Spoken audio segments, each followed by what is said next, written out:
Yo, Steel Mills, what's the deal, man? I'm leaving Walmart. My motherfucking card declined. That is the most embarrassing thing in the world. Oh, man. But peep game, man. I'm still down. I'm still aggy about my man getting smacked on like that. But and I can't even really bring myself to watch a lot of these YouTube channels who are making content surrounding that. So I'm gonna circumvent that by coming, trying to find something else to talk about. And what I want, something that I came across, just not necessarily come across, but it's a topic that people, is being one dimensional a bad thing? Like, just if you don't have a multitude of ways to skin a cat, what does that say about you as a fighter? And I think that notion is, a tad bit ridiculous, man. Especially when you all right, Canelo in his fight last week with Edgar Berlanga, man. It was a lot of people with a lot of disparaging things to say about him. Oh, he only fights the same way in every fight, and blase, blase, blah. Which, yeah, he does. He does. He does. But the thing is this, man. He's not in a position to where he can fight in an array of ways. He can't. He doesn't have the physical dimensions to do that. So he can't. When he's at 154 pounds, bro, he was fighting at mid range. He was a volume puncher, good counter puncher, walk you into shots.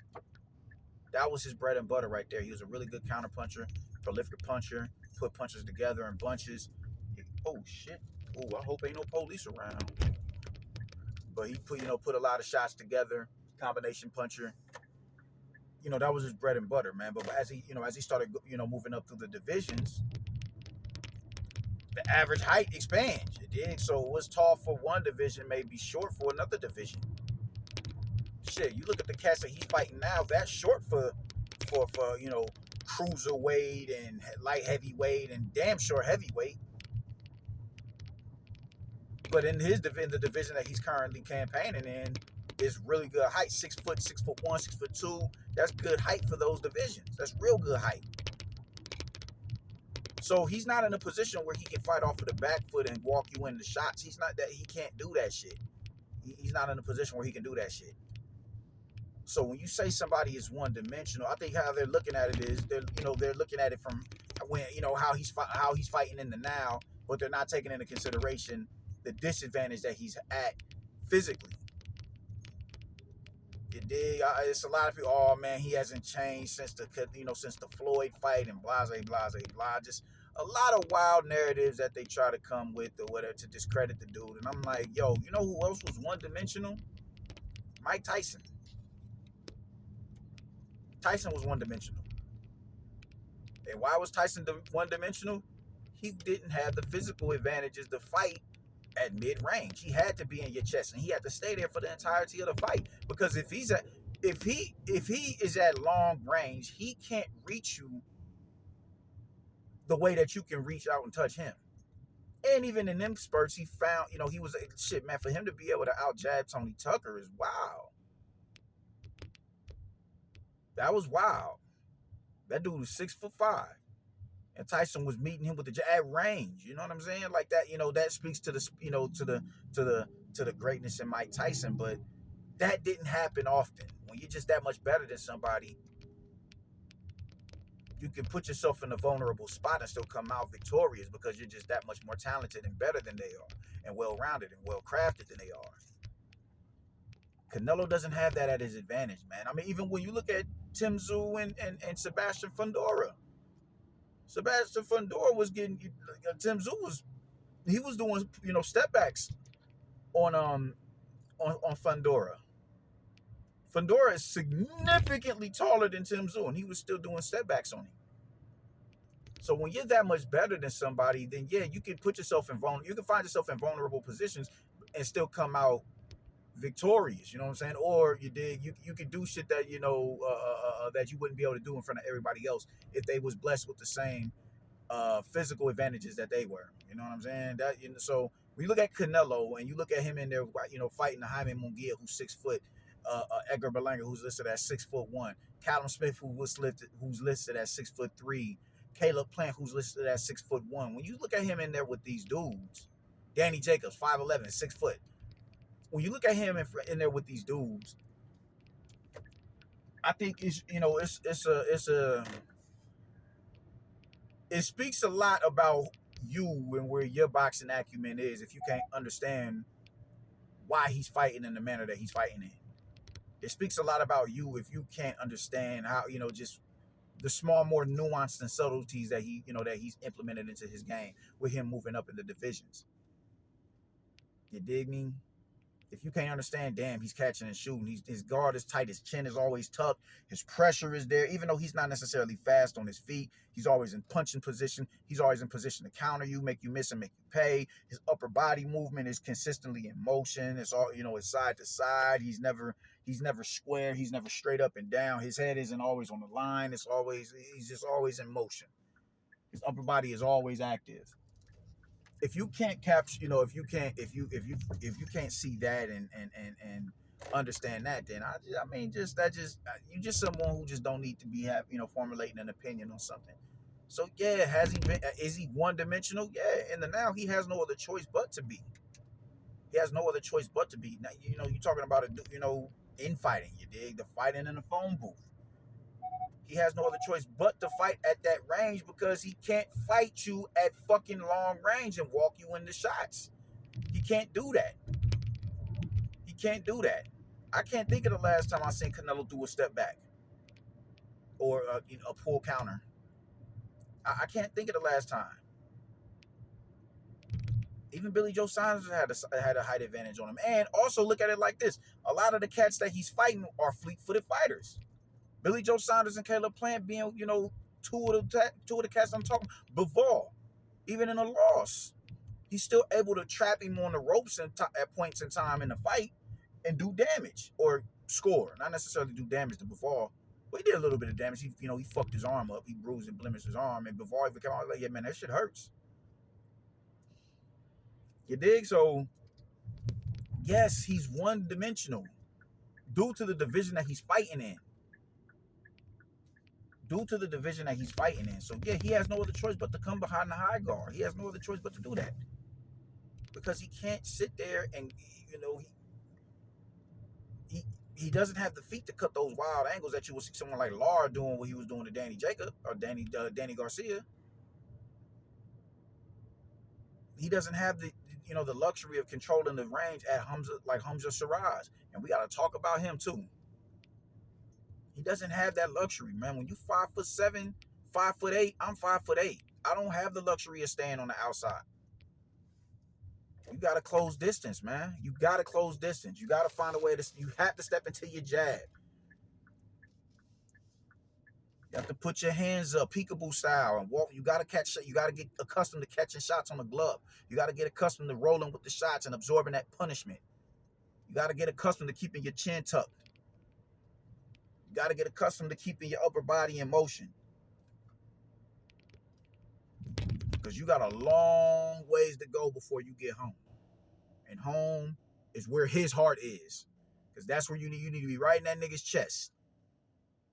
Your forehead needs to be right in his chest or in a range where you can work at.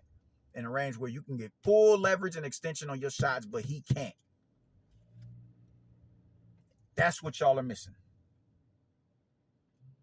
That's what y'all are missing. That's what y'all continue to miss that. All out of being detractors. So yes, Canelo is one-dimensional in the division that he's fighting in. Now, within that one dimension is very much so nuanced.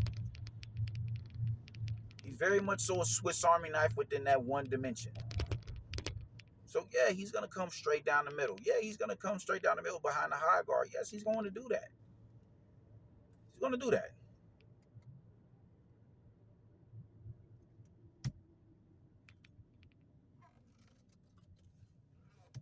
You can't be mad. You can't fault him for that.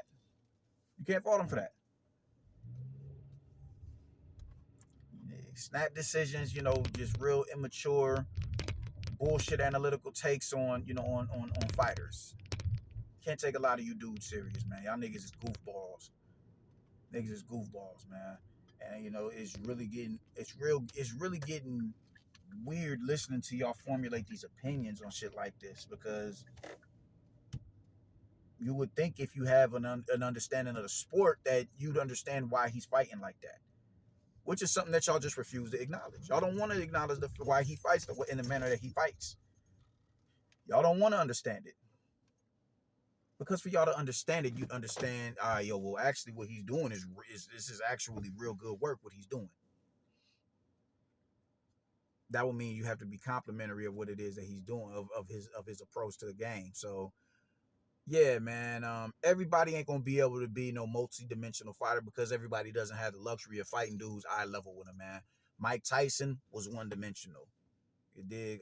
Let's see who. Nick Ball is one-dimensional, but he's very much so effective in that one dimension. He's very much so effective, man. Just when you like, I'll be wanting to know what y'all think by what y'all mean by one-dimensional. Who else is one dimensional that we can talk about? Who else can we say? Who else can we say? Who else can we say is one dimensional?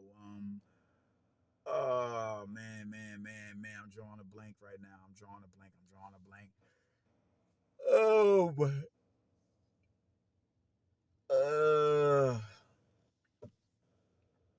Zhilei Zhang. Zhilei Zhang isn't no multifaceted fighter. He's not multifaceted like that. As much as y'all bloviate about this, David Benavidez is one-dimensional.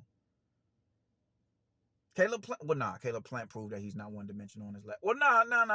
Because just even with his last fight, he's not gonna step into the phone booth with no experienced fighter like that. He's not gonna do that. But so there's a multitude of fighters who are high quality fighters, but they're one-dimensional. Being one-dimensional, it doesn't necessarily have to be a bad thing. If you're one-dimensional within that one dimension, yeah, bro, now that shit is wild. But if you're multi-dimensional within that one dimension, then now we talking about something else right there. And Canelo was multi-dimensional within that one dimension. Just like Mike Tyson was multi-dimensional within that one dimension. You did. Y'all have to start putting some respect on these shorter, compact fighters' names and understanding the whole, the gravity of the situation. When you're not blessed with height, you gotta find another way to skin the cat. You dig? And that's gonna take, developing callus on on your knuckles and on your face and everything. I mean, shit, man. Canelo has a fucking, he has a scar right there on his lip. Just wars, just consistent gym wars. You know what I'm saying? Fighting, fucking shit up, crashing niggas. You dig? Getting his arms beat up consistently. All right, cool. I'm gonna beat your arms up. I'm gonna compromise your guard shield on some Street Fighter shit, Capcom vs SNK shit. It's only so much blocking you gonna do. You dig? Precise punching, precise, astute punching. If you lead in the dance, I'm not gonna waste a whole bunch of shots, run the risk of overshooting on the shot. You get up under it, roll out, and we back at the middle of the ring. No. Now I have to work that much harder to get back to where it is I need to be. No, I'm not doing that. So whatever shot I throw, I'm going to make it count. I don't give a fuck if it lands on your jaw. I don't give a fuck if it lands on the glove. As long as I'm hitting something. As long as you feel the thud behind this shot, that cool. Because something eventually is going to open up. I'm eventually going to start finding a mark. You dig what I'm saying? So stop acting stupid, man. Canelo is that guy.